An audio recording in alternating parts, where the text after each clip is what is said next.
10-15 minute হবে। আপনি কি এক্সাইটেড? হ্যাঁ, অনেক এক্সাইটেড। কার গান শোনার জন্য কার গান শোনার জন্য আপনি বেশি এক্সাইটেড? অবভিয়াসলি রাহাত ফাতে আলী খান, যাকে আমরা ছোটবেলা থেকে শুনে আসছি, যার গান খুব ভালো লাগে, তার গান কারণে। অবশ্যই রাহাত আলী খানের জন্য, ওনার জন্য তো আসা হয়েছে। আসলে আমরা ভলেন্টিয়ার হিসেবে আসছি আমাদের ভার্সিটি থেকে। আচ্ছা, কখন থেকে দাঁড়ায় আছেন এখানে? কেমন অনুভব? আমরা এখানে পৌঁছাইছি 12টার দিকে, 12:30টার দিকে। Thank you. আমি বেশিক্ষণ হয়নি আসছি, আমি খুবই এক্সাইটেড।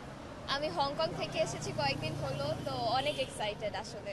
কার গান শোনার জন্য আপনি বেশি এক্সাইটেড? রাহাত ফাতে আলী খানের। 15 মিনিট 15-18 মিনিট মতো হলো এসে দাঁড়িয়েছে। কেমন অনুভব করছেন? খুবই এক্সাইটেড লাগছে আমাদের, যেহেতু এটা একটা অনারেবল রিজনের জন্য হচ্ছে, যে রেসপেক্টটা শো করা হচ্ছে, ওটার জন্য খুবই ভালো লাগছে। ওটা নিয়ে বেশি এক্সাইটেড আমরা। আর ডেফিনেটলি রাহাত ফাতে আলী খানের এক্সাইটমেন্ট তো আছে। আলহামদুলিল্লাহ ভালো। আমরা চাই ইনশাল্লাহ বাংলাদেশে আরও এরকম ইভেন্ট হোক, আরও কনসার্ট হোক। আমরা চাই স্টুডেন্টরা আরও এগুলোর সাথে অ্যাক্টিভ হলে আমাদের দেশটা আরও ডেভেলপ হবে। আমরা চাই এগুলো আরও চ্যারিটি, কেন এখানে অনেক মানুষ তাদের লাইফ নিয়ে করছে, তাদের সাপোর্ট, তাদের ফুড, তাদের শেল্টার। সো আমরা এগুলো চাই আরও বাইরে থেকে আরও আসুক, আরও বড় বড় ইভেন্ট হোক। আমরা আরও বড় দেখতে চাই এটা। আমি আসছি হচ্ছে অফকোর্স আমাদের ফেমাস চিরকুট, আরসেল, তারপর হচ্ছে আমাদের পাকিস্তানের 1 নম্বর সিঙ্গার তার, আর বাকিদের প্রোগ্রাম দেখতে আসছি। কখন থেকে দাঁড়িয়ে আছেন এবং সব ব্যবস্থাপনা কেমন? আলহামদুলিল্লাহ ভালো, এভরিথিং ইজ গুড। এখন দেখি আলহামদুলিল্লাহ কেমন যায়। Hope for the best. Thank you. Concert নিয়ে খুবই ভালো, এটা তো আমার ড্রিম কনসার্ট ছিল আসলে।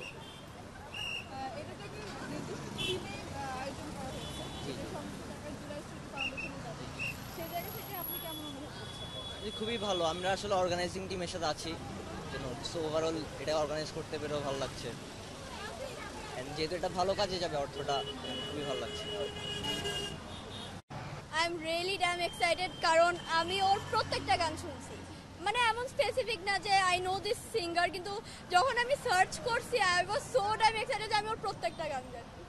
আচ্ছা, এই মানে পুরো কনসার্টটা একটা নির্দিষ্ট থিমে হচ্ছে। এই কনসার্টের সমস্ত টাকা জুলাই স্মৃতি ফাউন্ডেশনে যাবে, জুলাই শহীদদের ট্রিবিউট হবে।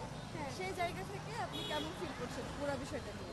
আমার খুব ভালো লাগতেছে, কারণ আমার মনে হচ্ছে যে আমি যে টাকাটা ইনভেস্ট করছি ইটস ওয়ার্থ ইট, কারণ it will help a lot of people, মানে যারা হার্মড হয়েছে। সো আমার তো মনে হচ্ছে আমার টাকা full worth it. Thank you. কনসার্টের জন্য কেমন ফিল হচ্ছে? Really very excited. আমার খুব ভালো লাগে এই সিঙ্গারটাকে। খালি এই সিঙ্গার না, বাংলাদেশে যে ব্যান্ডগুলো আসছে এদেরকেও আমার খুব পছন্দ। So really excited. এই মানে পুরো কনসার্টটা থিমে হচ্ছে, পুরো টাকাটা জুলাই স্মৃতি ফাউন্ডেশনে যাবে, সেই জায়গা থেকে থিমটা নিয়ে আপনার কি মত? It's really good. আমার ভালো লেগেছে যে এরকম একটা থিঙ্কিং মানে আছে এখনো মানুষজন, আর it's really sweet of them. And আমার মনে হচ্ছে আমার টাকাটা একদম রাইট প্লেসে যাচ্ছে। I am really happy for it. Thank you.